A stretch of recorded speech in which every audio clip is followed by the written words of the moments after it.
राम राम दोस्तों, मैं आपकी प्यारी दुलारी चुगल किशोरी। कैसे हैं आप लोग? भाई हम तो बिल्कुल ठीक हैं और उम्मीद करते हैं कि आप लोग भी ठीक होंगे। अब आज तो सीरियल की दुनिया में बड़ा हंगामा होने वाला है क्योंकि गुरु माँ की वापसी जो हो चुकी है और ईशान सारा जहर उगलने वाला है। अब अनुपमा में गुरु माँ ने एक बार फिर अनुपमा पर बड़ा एहसान कर दिया है पाखी को बचाकर। अब और तो और अनुपमा गुरु माँ के अब कदमों में बिगड़ जाएगी। वहीं ये रिश्ता क्या कहलाता है में हदें पार करने के बाद अक्षरा अभिमन्यु दोनों को ही अपनी गलती का एहसास होगा, लेकिन अब अक्षरा दोनों के रिश्ते के बीच नई लकीर खींचने वाली है। जबकि गुम है किसी के प्यार में ईशान और ईशा का युद्ध हो रहा है, जिसमें ईशान किसी जहरीली नागिन की तरह बस अपनी ही माँ को डसने वाला है। अब ये तो थी मोटा मोटी जानकारी। भाई अब पूरी जानकारी के लिए रोज की तरह आपको हमारा शो देखना होगा। तो चलिए जानते हैं कि आज सीरियल की दुनिया में क्या हो रहा है और जानते हैं कि अनुपमा के घर में खासकर क्या हो रहा है।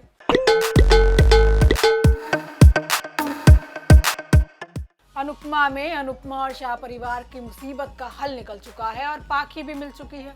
अब बेचारी लड़की की इज्जत भी बच गई है। हमें तो कल तक लग रहा था कि पाखी के साथ तो बहुत बुरा होने वाला है, लेकिन अनुपमा के अच्छे कर्म ने उसे बचा लिया और गुरु माँ को भेज दिया। अब अनुपमा को गुरु माँ किसी देवी की तरह लगने लगी है और वो उसे पूजने भी वाली है। लेकिन कहीं ना कहीं गुरु माँ ने अपनी गलती का पश्चाताप किया है। होता ये है कि अनुपमा रोमिल को सुनाती है। वो कहती है कि आजकल के बच्चों को समझ नहीं आता कि वो अपने परिवार के दुश्मन क्यों बन जाते हैं। अब बदला लेना कोई मजाक की बात तो नहीं है। अरे गुस्सा था तो लड़ लेता, नाराज हो जाता, लेकिन ये कौन सा तरीका होता है किसी को सबक सिखाने का। अनुपमा रोमिल को कोसती रहती है, लेकिन बेचारा रोमिल एक शब्द भी अपने मुंह से नहीं बोलता और चुपचाप सब कुछ सुनता रहता है। अब रोमिल कहता है कि उसे सच में नहीं पता कि पाखी कहाँ है, क्योंकि उसके दोस्त ने ही पाखी को बंद किया था, लेकिन पाखी तो कहीं भाग गई। अब उसे नहीं पता कि आखिर पाखी है कहाँ। लेकिन अनुपमा कहती है कि पाखी तुझे छोटा भाई मानती थी, लेकिन उस बेचारी को क्या पता था कि रोमिल ऐसा कर सकता है। वहीं दूसरी तरफ समर और पारितोष मिलकर पाखी को ढूंढ रहे हैं। अब समर की हालत खराब है, लेकिन पारितोष उसे समझाने की कोशिश करता है कि पाखी बहुत बहादुर है और वो हर परिस्थिति से लड़ सकती है। वहीं अनुज को अनुपमा की चिंता सता रही है क्योंकि वह बिना बताए घर से चली गई है। अब अनुज अनुपमा को फोन करता है, लेकिन उससे पहले ही अनुपमा रोमिल को घसीटते हुए घर लेकर आती है। अब रोमिल को देखते ही अधिक उसे पीटना शुरू कर देता है। अनुपमा घर वालों के सामने रोमिल की सारी करतूत बता देती है। अब अनुज और बरखा भी रोमिल को खूब सुनाते हैं। वहीं दूसरी तरफ पाखी नशे की हालत में एक पार्क में पड़ी है, जहां उसे कुछ खराब लोगों ने घेर लिया है, लेकिन ऐन मौके पर वहां गुरु माँ आ जाती है। अब गुरु माँ अनुपमा की बेटी को अनुपमा के पास पहुंचा कर आएगी। वहीं ये रिश्ता क्या कहलाता है में मंजरी का आग से जो डर था ना भाई, वो खत्म हो गया और अक्षरा अभिमन्यु दोनों ने खुशी के मारे एक दूसरे को कसकर पकड़ लिया है, जैसे आज भी पति पत्नी ही हो। अब भले ही अक्षरा इनकार करती हो कि उसके मन में आज भी अभिमन्यु के लिए कुछ नहीं है, जिसका एहसास उसे बहुत जल्दी होने वाला है। अभी तो वो उससे सिर्फ बचकर निकल रही है। अब दोबारा दोनों के बीच ऐसा कुछ भी ना हो, इसलिए अक्षरा नया कारनामा करने वाली है। होता ये है कि भाई सब लोग परेशान हैं कि इतनी जल्दी कैसे प्रसाद का अरेंजमेंट होगा। अब अक्षरा इस मौके का फायदा उठाती है क्योंकि वो जानती है कि भाई मंजरी लड्डू बनाने में एक्सपर्ट है। अब परिवार वाले मिलकर लड्डू बनाने का काम शुरू करते हैं, लेकिन मंजरी के सामने ऐसा दिखाते हैं जैसे उन्हें कुछ आता ही ना हो। अब शेफाली और महिमा भी जानबूझकर मंजरी के सामने कहती हैं कि इन लोगों को देखकर तो नहीं लगता कि कोई भी लड्डू बना पाएगा। अब बप्पा को हम क्या चढ़ाएंगे।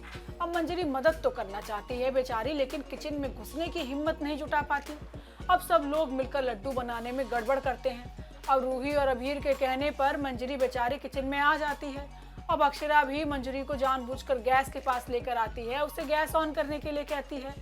अब मंजरी ने हिम्मत करके लड्डू बनाने की विधि शुरू कर दी है और अक्षरा अभिमन्यु मिलकर उसकी मदद भी करते हैं। अब मंजरी ने बना दिए हैं लड्डू और सब लोग हैं बहुत खुश। इसके बाद बप्पा की आरती होती है और डांस शुरू होता है और सभी लोग मिलकर गाना भी गाते हैं। अब इसी बीच मंजरी और परिवार को खुश देखकर अभिमन्यु और अक्षरा भी सब कुछ भूल कर एक दूसरे को गले लगा लेते हैं। हालांकि कुछ देर बाद दोनों को एहसास होता है कि भाई वो लोग क्या कर रहे हैं। अब परिवार भी दोनों को ऐसे देखकर बड़ा अजीब महसूस करता है। इसके बाद दोनों एक दूसरे से माफी मांगने की कोशिश करते हैं। अब आगे आने वाले एपिसोड में अक्षरा अभिमन्यु को सिर्फ एक दोस्त बता देगी, जबकि अभिमन्यु के मन में तो अक्षरा को लेकर कितने अरमान जाग रहे हैं। वहीं गुम है किसी के प्यार में ये तो आप जानते हैं कि भाई ईशान का परिवार उसके लिए एक शानदार पार्टी का आयोजन करता है। अब परिवार के सभी लोग एक एक करके डांस करते नजर आएंगे। अब पार्टी में ईशान को देखकर ईशा इमोशनल हो जाएगी। अब वहीं पार्टी में शांतनु भी आ गया है। वो ईशान के लिए केक लेकर आता है और अपने बाबा को देखकर ईशान भी रो देता है। आखिर वही तो ईशान के लिए माँ भी है और बाप भी।